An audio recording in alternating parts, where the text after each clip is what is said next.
ఈ రోజు ఇందిరా పార్క్ దగ్గర చికెన్ షాప్ ధర్నా నిర్వహించడం ఎందుకు సమస్య? సార్ నా తుర్కేంజాల్, నా పేరు శ్రీనివాస్ యాదవ్. తుర్కేంజాల్ జిహెచ్ఎం పరిధి నుంచి వచ్చినాం. ధర్నాకి పూర్తి మద్దతు ఇచ్చేసినాం. మాకు వచ్చే మార్జింగ్ లో ఇప్పుడు మాకు ఇంత ముందుకి ఒక 40-35 రూపాయలు ఇచ్చేటోళ్ళు. ఆ మార్జింగ్ ని కంపెనీలు, బడా కంపెనీలు మొత్తం ఏకమై, ఒక 24 కంపెనీలు ఏకమై మా మార్జింగ్ మొత్తం కట్ చేసేసి, ఎందు విధంగా అంటే ఇంత ముందుకు పోల్ట్రీలో రైతులు ఉండేటోళ్ళు. రైతుల్ని మొత్తం వాళ్ళకి అందిన జీతాలు పెట్టుకుంటట్టు వాళ్ళని చేసేవారు. ప్రతి ఒక్క ఇప్పుడు రైతులు దొక్కేసారు. తర్వాతకి చికెన్ షాప్ వాళ్ళని రిటైల్ వ్యాపారస్తుల్ని దొక్కేస్తే మొత్తం వాళ్ళే, మళ్ళా బండ్లు వాళ్ళయే, పిల్లలు వాళ్ళయే, చిన్న పెద్ద షాపులు కూడా వాళ్ళే పెట్టుకుందామన్న ఆలోచనతో వాళ్ళు ఉన్నారు. ఈ చిన్న షాపులకి మార్జింగ్ ఇవ్వకపోతే, చికెన్ షాపులకు మార్జింగ్ ఇవ్వకపోతే వాళ్ళే లాస్ అయి తీసేస్తే మొత్తం మనమే శాసించవచ్చు తెలంగాణ అన్న ఉద్దేశంతో వాళ్ళు.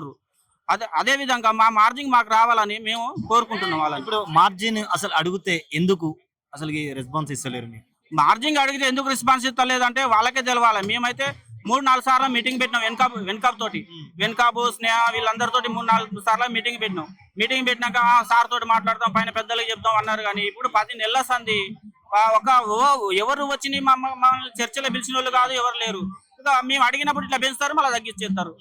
మాకు నికర మార్జిన్ కావాలి. ఇప్పుడు 10 రూపాయలు 5 రూపాయలు ఇస్తే మేము ఎట్లా బతకాలి సార్? కేజీకి 10 రూపాయలు ఇస్తే మేము ఎట్లా బతకాలి? మా పిల్లలు ఎట్లా బతకాలి? మా పిల్లగాళ్ళ ఖర్చులు ఏంటి? వర్కర్లు ఒక్కొక్క నిర్వాహకుడు, ఒక ఓనరు వర్కర్లు పెట్టుకుని ఉన్నాడు. ఆ వర్కర్ల ఖర్చులు ఎలా తీస్తారు? ఇప్పుడు 5 రూపాయలు ఇస్తే వాళ్ళ కవర్ ఖర్చు కూడా వెళ్ళట్లే. మరి మేము ఎట్లా బతకాలి?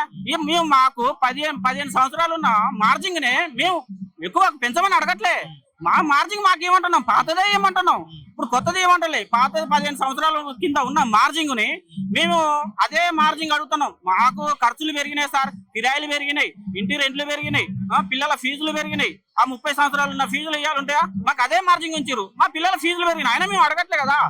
మాకు ఇవ్వండి అని మేము అడుగుతున్నాం. అంటే ఇప్పుడు మార్జిన్ ఎన్ని నెలలకు ఒకసారి మారుస్తుంటారు? ఎన్ని సంవత్సరాలకు ఒకసారి? అసలు ఇప్పుడు 15 సంవత్సరాలు అయింది సార్, మార్చలేదు. ఉన్నదే కట్ చేసేసారు. ఉన్న మార్జిన్ కట్ చేసేసారు. ఉన్న మార్జిన్ 40 రూపాయలు ఉన్న మార్జింగ్ ని ఇవాళ ఏమి ఇస్తారు వాళ్ళు? 12 రూపాయలు వచ్చింది. 12 రూపాయల నుంచి 8 రూపాయలకు వచ్చింది. 8 రూపాయలు 5 రూపాయలకు వచ్చింది. ఆ కవర్ల ఖర్చు వెళ్ళట్లేదు. ఆ జీతగాలు పెట్టుకున్నాడు, జీతం వెళ్ళట్లేదు. మేము ఇక్కడ దగ్గర ఒక 10 నెలల సంది కంపెనీలతో మంతనాలు చేసిన, రేపు మాట్లాడదాం, ఎల్లుండి మాట్లాడదాం, సార్ తోటి మాట్లాడదాం, పైన పెద్దలు చెప్తా ఉన్నారు. అయినా మాకు ఏమీ లాభం జరగలే. మళ్ళా ఉన్నదే కట్ చేసిరు. వాళ్ళ ఆలోచనలు ఏంటంటే ఇట్లా మార్జింగ్ వేయకపోతే చికెన్ షాపుల అందరూ ఎత్తేస్తారు, లాస్ అయ్యి ఎత్తేస్తారు. తిట్టకుండా వాళ్ళని ఏమనుకుంటా వాళ్ళే వెళ్ళిపోతారు. మన కార్పొరేట్ సంస్థలు మనమే పెట్టుకోవాలి. ఏరికి ఒక 3-4 పెట్టుకుంటాం. ఇలా 250 ఉన్న చికెన్ ని వాళ్ళ ఇష్టాసారంగా 250 ఉన్న చికెన్ ని 380 చేసిరు. 380 చేసి మేము ఎప్పుడైతే ధర్నా స్టార్ట్ చేస్తున్నామో అప్పుడు ఆ ధర్నాకి ఎమ్మటే 98 రూపాయలు 96 రూపాయలు అట్లా ఎమ్మటే ఒక రోజుల చరిత్రలో ఎప్పుడు 100 రూపాయలు 90 రూపాయలు దిగిన రోజులు లేవు. 2-3 రోజులు అలా మేము ధర్నా స్టార్ట్ చేయడానికి వాళ్ళకి వణుకోబట్టి ఏమంటే డౌన్ చేసి పడేసి రేట్ మార్కెట్ ని డౌన్ చేసుడు వాళ్ళే, అప్పు చేసుడు వాళ్ళే. మరి మేము ఎట్లా బతకాలి? వాళ్ళు అంటే మేము ధర్నా అంటేనో తగ్గిస్తారు, లేకపోతేనో పెంచుతారా? అంతా మీ ఇష్టసారమేనా? మేము బతకొద్దా? మా పిల్లల ఫీజులు మేము ఎట్లా బతకాలి? ఇప్పుడు ప్రతి ఒక్క చికెన్ షాపు కొత్తగా పెట్టుకున్న వాళ్ళందరూ లాస్ అయి తీసేసారు. పాత వాళ్ళని మేము కొట్లాడుతున్నాం, ఇగనన్న అవుతాం అని. ఎక్కడ వీళ్ళు చేసేటట్టు లేరు, మమ్మల్ని పట్టించుకోవట్లేదు. మా ద్వారానే వాళ్ళు డెవలప్ అయ్యారు. మేము పొద్దున్న లేచి రూపాయి పోగు చేస్తాం సార్. ఒక కస్టమర్ కాడ 100 రూపాయలు 50 రూపాయల వాళ్ళు అందరి పోగు చేసి మేము ఒక 5,000 ఎంతో ఒకంత వాళ్ళకి ఇస్తాం. ట్రేడర్ అందరి జమ చేసి కంపెనీకి ఇస్తాడు. మేము లేనిది వీళ్ళు ఎక్కడి నుంచి వచ్చారు సార్? మేము లేనిది ఇక్కడ వాళ్ళు ఎక్కడి నుంచి వచ్చారు? మా ద్వారానే కదా మీరు బతికది. మీరు 350 రూపాయలు 380 రూపాయలు చికెన్ చేసినప్పుడు మాకు కూడా కొద్దిగా పెంచాలి కదా. మాకు అసలే లేదు. ఉన్నదే బరికి కట్ చేస్తే మేము ఎట్లా బతకాలి? ప్రతి ఒక్క చికెన్ షాప్ వాళ్ళు ఇప్పుడు అప్పులలో కూరుకోపోయారు సార్. 8 నెలల సంది అప్పులలో ఇకనన్నా బాగుపడతాం. బాగుపడే పరిస్థితులు మమ్మల్ని చంపేసేటట్టే ఊరు వీళ్ళు. ఇకనైనా రేవంత్ రెడ్డి గారు గవర్నమెంట్ కొద్దిగా ఇల్లు జోక్యం చేసుకొని మా మార్జిన్ మాకిచ్చేటట్టు. ఈ కంపెనీ వాళ్ళు గవర్నమెంట్ కి ఏమైనా సంబంధాలు ఉన్నాయంటే మనకి ఇంత మట్టికి అయితే ఏం తెలియదు సార్. మనకి సంబంధాలు ఉన్నాయా లేవా అనేది. అంటే మీరు ఎంతసేపటికి కంపెనీ వాళ్ళ కాడికి వెళ్తుంటారు మార్జిన్ పెంచమని? ఇది గవర్నమెంట్ కాదు కదా సార్. పౌల్ట్రీ ప్రైవేట్ వ్యవస్థ గుప్పెట్లో ఉంది. వాళ్ళు ఇట్లా వదిలిపెడితే పోవాలి, మూసితే మూసుకోవాలి. అదే గవర్నమెంట్ దృష్టి తీసుకుపోవాలనే మేము అంటే ఇప్పుడు చిన్న చిన్న షాపులు బంద్ చేసినారు, మరి ఇబ్బంది కదా వాళ్ళకు చిన్న చిన్న? ఇబ్బంది అయితే అసలు ఆడుంటే ఇంకా లాస్ అవుతున్నాం సార్. ఇంకా ఆడుంటే ఇంకా లాస్ అవుతున్నాం. ఇవాళ తీసినారు ఒక్కొక్కసారి కోళ్ళ బిల్లు కూడా వెళ్ళట్లే మాకు. కోళ్ళ బిల్లు కూడా వెళ్ళని పరిస్థితులు మాయి. కోళ్ళ బిల్లు కూడా వెళ్ళని పరిస్థితులు మేమేం చేసుకోము తీసి. ఇంకా ఉల్టా లాసే. షాప్ ఓనర్ కిరాయి కట్టని దూకోడు. ఎక్కడి నుంచి మేము ఎట్లా బతకాలి? ప్రతి మన నిత్యావసర అవసరాలు ఉంటాయి కదా, అవి కూడా వెళ్ళట్లే మాకు. చిన్న చిన్న ఖర్చులు కూడా వెళ్ళట్లే. ఇది గవర్నమెంట్ దృష్టి తీసుకుపోయి మా మార్జింగ్ మాకు వచ్చేదాకా మేము పోరాడుతూనే ఉంటాం.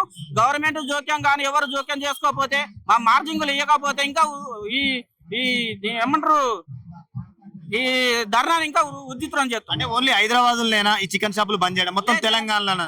తెలంగాణ మొత్తం ఇంకా వస్తూనే ఊర్రు. అన్ని జిల్లాలు మాకు మద్దతు ఇచ్చేసినాయి. హైదరాబాదు, తెలంగాణ, ఇదేంది ఏమంటారు, ఖమ్మం, మైబాదు, కల్వకుర్తి, తూక్కుగూడ ఇవన్నీ మొత్తం మద్దతు ఇచ్చేసినాయి మాకు. మొత్తం ఎక్కడో అక్కడ కంపెనీ షాపులే తీసుకొని ఉన్నారు తప్ప కంపెనీ వాళ్ళు ఏం చేస్తారు, బంద్ చేయండి అని మేము పోతే పోలీసులు పెట్టి నడిపిస్తారు. ఇంత దౌర్జన్యమా మా మీద? ఇప్పుడు మాకాడ షాప్ పెట్టినప్పుడు మన ఏరియాలో అందరూ ఒక ముఖ్యమిడిగా ఉంటాం. ముఖ్యమిడిగా ఉన్నప్పుడు అందరం ఒక మాట అనుకున్నప్పుడు బంద్ చేయాలన్నప్పుడు బంద్ చేయాలి కదా. బంద్ చేయకుండా వాళ్ళు పోలీసులు పెట్టుకుని నడుపు ఎక్కడిది? పెట్టేటప్పుడు కూడా పోలీసులు పెట్టుకొని వచ్చిరా ఇక్కడికి? ఇప్పుడు ఒక ఊరే ఉంది సార్, ఒక పెద్ద మనిషి ఉన్నాడు, ఒక ఏరియాకి సంఘానికి నాయకుడు ఉన్నాడు. పెద్ద మనిషి చెప్పినప్పుడు వినాలి కదా. నన్ను పోలీసు పెట్టిన లా అండ్ ఆర్డర్ ప్రకారం వస్తావా? మరి మేమేటి పోవాలి? బంద్ చేయాలన్నప్పుడు బంద్ చేయాలిగా. బంద్ చేయకుండా నువ్వు తీసుకుంటే మేము మూసుకొని ఇక్కడ వచ్చి కూర్చుంటావా? ఇదే నా పద్ధతి. ఇప్పుడు ఇంకా కొన్ని షాపులు తెరిచే ఉన్నాయని అంటున్నారు. మరి హైదరాబాద్ ఏ షాపులు తెలవలేదు, కంపెనీ స్నేహ కంపెనీ అవుట్లెట్లే తెరిచి ఉన్నాయి. ఏ కంపెనీలు తెరవాలి, ఏ షాపులు తెరవాలి, మొత్తం పూర్తి మద్దతు ఇచ్చారు మాకు. ఫైనల్ గా ఏం చెప్పాలనుకుంటారు గవర్నమెంట్ కైనా కంపెనీలకైనా? మీరు గవర్నమెంట్ కానీ కంపెనీలకు కానీ మీకు విజ్ఞప్తి చేస్తాం, చేతులు జోడించి విజ్ఞప్తి చేస్తున్నాం. మా మార్జింగ్ మాకు ఇవ్వండి సార్, ప్లీజ్ దయచేసి మా మార్జింగ్ మాకు ఇవ్వండి. మేము అప్పుల పాలై ఉన్నాం, అప్పులలో కూరుకపోయినాం. మేము ఇక బతికే పొజిషన్ లేదు. అందరం రోడ్డెక్కి పెట్రోల్ పోసుకొని సావాలి. ఇప్పుడు రోడ్డు ఎక్కినాం సార్ అందరం. 2 రోజులు అయితే ఇక ఎవరికి వాడు చచ్చిపోయే పరిస్థితి వస్తుంది. రేవంత్ రెడ్డి గారికి దగ్గరికి పోవాలి, జోక్యం చేసుకోవాలి, గవర్నమెంట్ జోక్యం చేసుకోవాలి. ప్రైవేట్ కార్పొరేట్ వ్యవస్థల దగ్గరికి పోయి మాట్లాడి మా మార్జింగ్ మాకు ఇచ్చేంత వరకు మేము ధర్నా కొనసాగిస్తూనే ఉంటాం.